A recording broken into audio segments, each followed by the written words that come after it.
I've always had a knack for sensing when something's amiss with Mark, my husband of 6 years. One quiet evening with the rhythmic ticking of the clock as our only soundtrack, it hit me. Mark sat across the table, poking at his dinner with vacant eyes. "Hey, what's on your mind? You haven't touched your food," I said casually, trying to break the silence. He looked up, mustering a smile. "Oh, it's nothing, just feeling tired, I guess." But I knew better. Mark wasn't the best at hiding things, especially from me. "Come on, spill it. You've been off since you walked in the door."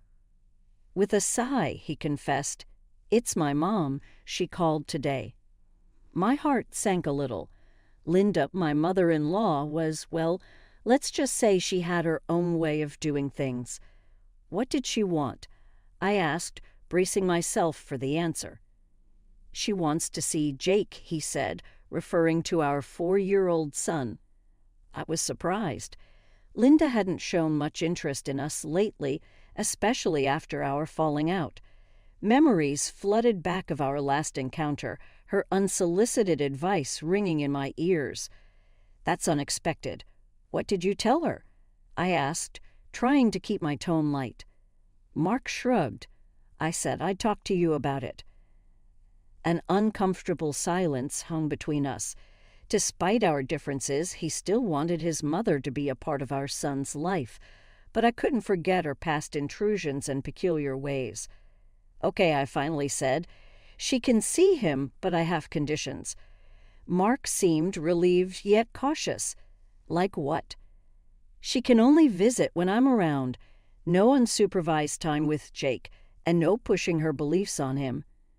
He nodded, understanding my unspoken fears. "Fair enough. I'll let her know."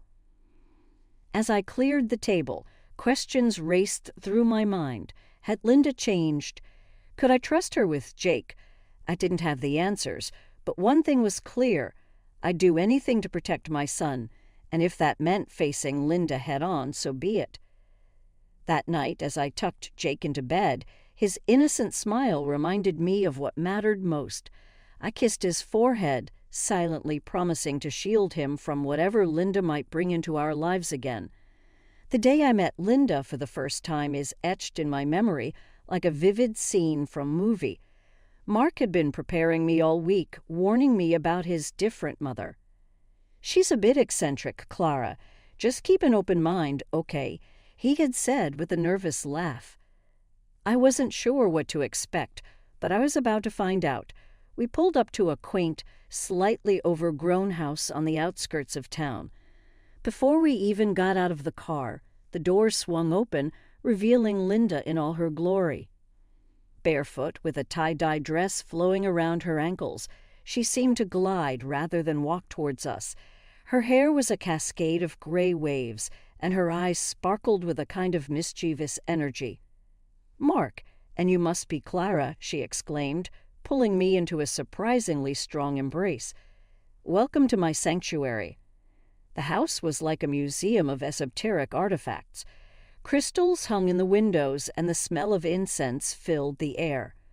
Linda chatted nonstop as she showed us around, her topics ranging from astrology to herbal remedies. As we settled down for tea, she began talking about her lifestyle. "I've been a vegetarian for decades now. Meat clogs the soul, you know, and I draw energy from the earth. That's why I don't wear shoes." I exchanged a glance with Mark. He shrugged as if to say, "I told you." I tried to keep up with the conversation. "That's interesting, Linda. I've never met anyone who lives like this." "Oh dear, there's so much to life that people miss out on. Did you know I'm part of a community that practices sun nourishment? We believe in absorbing energy directly from the sun." I didn't even know what to say to that. I mean, how do you respond to someone who thinks they can eat sunlight? Mark jumped in, probably seeing my struggle. "Mom, why don't you tell Clara about your yoga retreats?" Linda's face lit up. "Oh, they're divine. Yoga is not just exercise.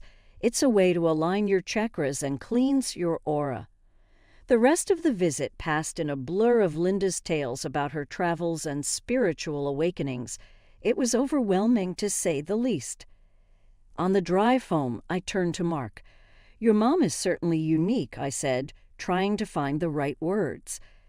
Mark chuckled. "That's one way to put it. You okay?" I nodded, still processing the experience. "Yeah, just a lot to take in. She's different, all right." Our wedding day was supposed to be the happiest day of my life, and it was, mostly. Linda managed to keep her unconventional comments to a minimum, which I was grateful for. But the real challenge began after the wedding, when I found out I was pregnant. I remember breaking the news to Mark and Linda over dinner at our place. Mark was overjoyed, grinning from ear to ear. Linda, on the other hand, had a different reaction. "Congratulations, my dears. This is a sacred time. You must be very careful about the energies around you, especially during pregnancy," she said, her eyes gleaming with a mix of excitement and seriousness. I smiled politely, not really sure how to respond. "Thanks, Linda. We're really excited." As my pregnancy progressed, Linda started showing up more often, unannounced, with all sorts of herbs and books on ancient pregnancy practices. One evening, she came over with a big basket filled with who knows what. "Clara, darling, I've brought you some natural remedies and superfoods. These will ensure a healthy and spiritually aligned pregnancy," she announced, laying out her collection on our kitchen table. I glanced at Mark, who seemed as perplexed as I was. "Thanks, Linda, but my doctor has already given me a diet plan to follow." Linda waved her hand dismissively. "Doctors don't know everything. Trust me, these are age-old practices. They've helped women for centuries." Feeling a bit cornered, I decided to let her have her way, thinking it couldn't hurt to try some of her superfoods. That was my first mistake. Days turned into weeks, and Linda's influence over my diet and lifestyle grew. She convinced me to switch to a strict vegetarian diet, cutting out all meat and dairy. I started feeling tired all the time, but Linda assured me it was just my body detoxing. "Your body is cleansing itself, Clara. It's all part of the process," she'd say every time I brought up my fatigue. One day, I was at the grocery store picking up some vegetables as per Linda's pregnancy diet when everything went black. The next thing I knew, I was lying on the floor with a crowd of people around me. I woke up in the hospital with Mark by my side, looking worried. The doctor came in, a stern look on his face. "Mrs. Johnson, you fainted because of severe nutritional deficiencies. This diet you've been on is dangerously low in protein and other essential nutrients. It could have harmed your baby," he explained. I was in shock. All this time, I thought I was doing what was best for my baby, but instead I was putting both of us at risk. Mark was furious. "I can't believe this. Mom has gone too far this time." I nodded, feeling a mix of anger and guilt. "I never should have listened to her. I'm sorry, Mark." "We'll fix this, Clara. No more of Mom's advice. From now on, we stick to what the doctor says," he said, squeezing my hand. That incident was the turning point. I realized that Linda's intentions, however well-meaning, were not always right. It was a hard lesson learned, but one that I needed to protect my family. After the hospital incident, things changed between Linda and us. Mark and I decided it was best to limit her influence, especially regarding my health and our baby. But Linda, being who she was, didn't take this lightly. A few days after I was discharged from the hospital, Linda called. I braced myself as I answered the phone. "Clara, dear, how are you feeling?" Linda's voice was laced with concern, but I could sense the underlying tension. "I'm better, thanks. The doctor has me on a new diet plan now," I replied cautiously. There was a pause on the other end. "I heard about what happened.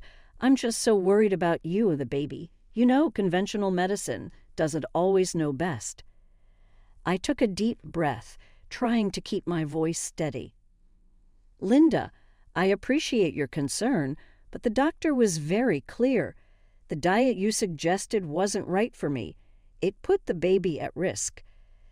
Linda's tone shifted, becoming more defensive. I've been studying these practices for years, Clara. I know what I'm talking about. You can't just dismiss ancient wisdom because of one doctor's opinion. I felt a surge of frustration.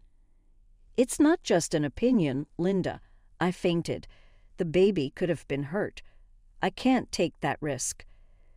Again, there was a heavy silence before Linda spoke again. I just want what's best for you and the baby. You're part of our family now, and it's my duty to share my knowledge. I knew this conversation was going nowhere. Linda, I need to do what's best for my health and the baby's. That means following the doctor's advice. I could almost hear her shaking her head in disbelief. You're making a mistake, Clara, but it's your choice. I just hope you realize that before it's too late. The call ended shortly after, leaving me feeling drained and uneasy. I knew Linda meant well in her own way, but her refusal to acknowledge the danger she had put us in was alarming. I looked over at Mark, who had been quietly listening. We're doing the right thing, right? I asked, needing his reassurance. He came over and hugged me. Absolutely. We have to put you and the baby first. Mom will just have to understand. The tension with Linda came to a head a few weeks later. She had been calling, leaving messages about various natural remedies and practices she thought we should consider for the baby. Mark and I had agreed to stand our ground, but facing Linda was easier said than done. One afternoon, Linda showed up unannounced. She had a bundle of herbs in her hand and a determined look in her eyes. I opened the door, my heart sinking. Clara, I've brought some herbal supplements for you. They're vital for the baby's development, she said, pushing past me into the house. I closed the door, taking a deep breath. Linda, we've talked about this. I'm following the doctor's advice now. I can't use those. Linda set the herbs on the table, her expression hardening. Clara, you're being closed-minded. These are ancient remedies proven to work for centuries. I could feel my frustration mounting. Linda, I appreciate your help, but what you suggested before was dangerous. I can't risk my baby's health. She turned to face me, her eyes narrowing. I'm here to help, but you're pushing away valuable knowledge. Do you really think you know better than the wisdom passed down through generations? As I entered the room, I could feel the tension thickening. Mom, please. We've made our decision. Clara's health and the baby's safety come first. Linda's eyes darted between us, a mix of anger and disbelief crossing her face. I can't believe you're choosing to disregard my advice. On your mother, Mark, and you, Clara, are carrying my grandchild. I tried to maintain a calm tone. Linda, it's not about ignoring you. It's about doing what's best for the baby, medically. Linda shook her head, her voice growing louder. You're both making a grave mistake, and if something goes wrong, don't expect me to fix it. With that, she stormed out, leaving the herbs on the table. Mark and I exchanged a look, both of us drained. That could have gone better, he said, a sad note in his voice. Yeah, but we had to stand our ground, I replied, feeling a mix of guilt and relief. After that day, Linda stopped calling and visiting. It was a painful estrangement, but Mark and I knew we had made the right choice for our family's well-being. And now she has reappeared in our lives after several years of absence. What will happen next, I didn't know. The day Linda came to visit, I felt a mix of apprehension and hope. After Mark relayed her request to see Jake, our 4-year-old, I had agreed, setting my own terms. She could visit, but only in my presence. As she stepped into our home, I braced myself for what was to come. Hi, Linda. I greeted her cautiously, watching as her eyes instantly found Jake, who was playing on the living room rug. Linda smiled, a genuine warmth in her eyes I hadn't seen before. "Hello, Clara. And is this the young man I've heard so much about?" Jake looked up, curious but shy. "Hi," he mumbled, clutching his toy car. The visit started smoothly, with Linda making small talk and playing with Jake. She seemed different, more considerate, and less imposing than before.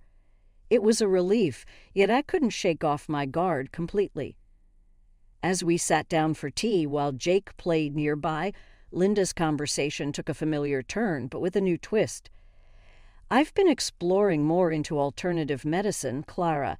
It's fascinating how much we can heal naturally without any pills or chemicals." I tensed, memories of her past advice flooding back.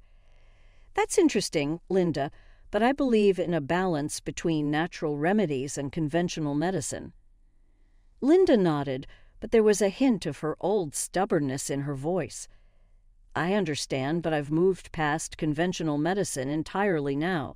I've never felt better." I chose my words carefully. "It's great that it works for you, Linda, but for Jake, I prefer to stick to the advice of his pediatrician, especially when it comes to medications." Linda paused, her expression thoughtful but not argumentative. "I respect your decision, Clara. I just want what's best for Jake in my own way."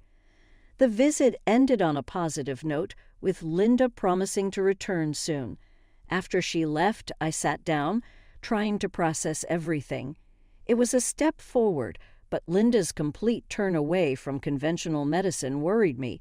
Could I really trust her to respect our choices for Jake's well-being? I shared my concerns with Mark that night. "She's trying, I can see that, but her views on medicine worry me." Mark nodded, understanding. "We'll just have to be vigilant, Clara. We can't let our guard down." As I went to check on Jake, sleeping soundly in his bed, I knew this was just the beginning. Rebuilding trust with Linda would be a delicate balance, one we'd have to navigate with both our hearts and minds open. It had been a few weeks since Linda's first visit, and things were going surprisingly well. She had been respecting our boundaries, and her visits had become a regular part of our weekends. That's why I didn't worry too much when I had to run some errands one Saturday, leaving Jake with Mark. I was browsing through the aisles of the grocery store when my phone rang. Seeing Mark's name flash on the screen, I answered cheerfully. "Hey, everything okay at home?" "Clara, I had to rush to work for an emergency. I left Jake with Mom." She insisted it was fine. Mark's voice was hurried and tense. My heart skipped a beat. "You left him with Linda alone?" I asked, trying to keep the panic out of my voice. I know, but I didn't have a choice. It was really urgent," he replied. I cut the call short, my mind racing. I abandoned my shopping cart and rushed to Linda's house. As I pulled into her driveway, I could feel the unease settling in my stomach. I knocked on the door, and Linda opened it, a forced smile on her face. "Hello, Clara. Jake's here. We've been having a lovely time." "Where is he, Linda?" I asked, stepping inside. "In the living room," she said, leading the way. I found Jake on the couch, his face red from crying, a makeshift bandage wrapped around his arm. My heart dropped. "Jake, sweetie, what happened?" I rushed to his side. He winced as I touched his arm. "I fell down, Mommy. It hurts." I turned to Linda, my voice shaking. "What did you do to him?" Linda's expression was one of nonchalance. "Oh, he just had a little fall. I put some fern and a bandage on it. It's a natural remedy." I couldn't believe what I was hearing. A natural remedy. "Linda, he needs a doctor. This could be serious." Linda shrugged. "He's fine, Clara. Kids fall all the time. He'll be okay." I didn't wait another second. Scooping Jake up in my arms, I headed straight to the car. Linda's protests fading behind me. At the hospital, the doctors confirmed my worst fear. Jake had a fractured arm. I sat there holding his hand while they put a proper cast on, fighting back tears of anger and guilt. Mark arrived soon after, his face a mask of worry and regret. "I'm so sorry, Clara. I should have never left him with her." We both knew that trust had been broken. Linda's refusal to see the seriousness of the situation was the last straw. As much as it pained us, we knew we had to keep her away from Jake for his safety. That night, as I tucked Jake into bed, his small face illuminated by the nightlight, I promised myself that I would always protect him, no matter what. The lesson was clear. Sometimes love means having to make hard decisions for the greater good. The confrontation with Linda was inevitable. After the incident with Jake, Mark and I were united in our resolve. We needed to make Linda understand the gravity of her actions. When Linda arrived at our home, there was a palpable tension in the air. She seemed unaware of the seriousness of the situation, her demeanor casual as she greeted us. "Clara, Mark, how's Jake doing?" Linda asked as if nothing significant had happened. I took a deep breath, my words laced with controlled anger. "Linda, Jake had a fractured arm because of your negligence. We need to talk about this seriously." Linda waved her hand dismissively. "Oh, come on, Clara. Kids get hurt all the time. I did what I thought was best." Mark's face reddened with anger. "What you thought was best? You ignored basic safety, Mom. You could have seriously harmed our son." Linda scoffed. "I'm his grandmother. I was taking care of him. You're blowing this out of proportion." Her casual dismissal of our concerns was like a slap in the face. "Blowing this out of proportion? Linda, he could have had more than just a fracture. You refused to get him proper medical attention," I shot back, struggling to keep my voice steady. Mark stepped forward, his voice rising. "You're not understanding the seriousness of your actions, Mom. We can't trust you with Jake anymore, not after this." Linda's expression turned to one of mock surprise. "Really? You're going to keep me away from my grandson over this?" "It's not just this, Linda. It's about his safety, something you've repeatedly taken for granted," I said firmly.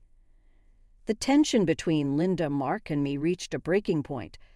Linda refused to accept responsibility, while Mark and I insisted on new boundaries. Eventually, Linda stormed out, leaving the room thick with tension. I turned to Mark, wondering if we'd made the right choice. Mark reassured me, holding me close. "We did, Clara. Our priority is Jake's safety." In the quiet aftermath, I realized this marked the end of a difficult chapter. Despite the uncertainty ahead, I knew we'd face it together, strong.